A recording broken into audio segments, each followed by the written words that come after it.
Friends good evening.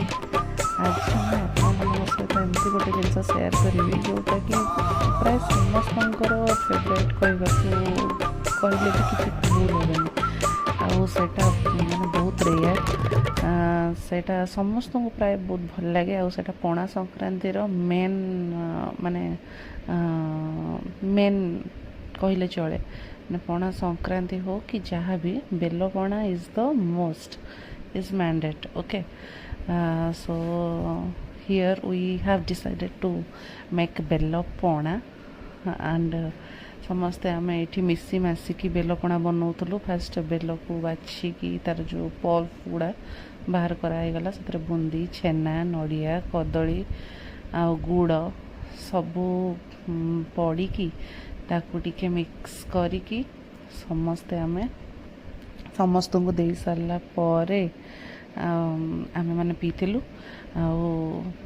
माने एटा बहुत health पाई भी बहुत बेनिफिशियरी एंड पेट पाई बहुत भल एटा गोटे माने बहुत भल जिनस। बहुत लोक तो माने मार्केट रे एटा बहुत माने बहुत कॉस्टली मिले। कॉस्टली इन द सेंस गोटे बेल 80 टंका 90 टंका 100 टंकार भी लोक किणिकी खाई।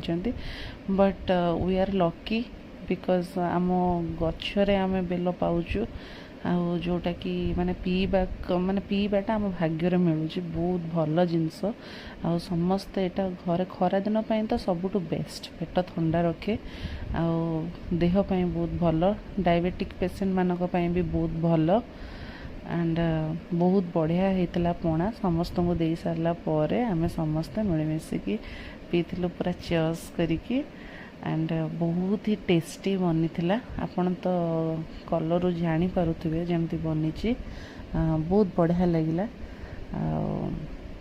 लास्ट से जो गोलमरिच गुंड मझे टिके टिके राग फ्लेवर दूसरा बढ़िया लगी।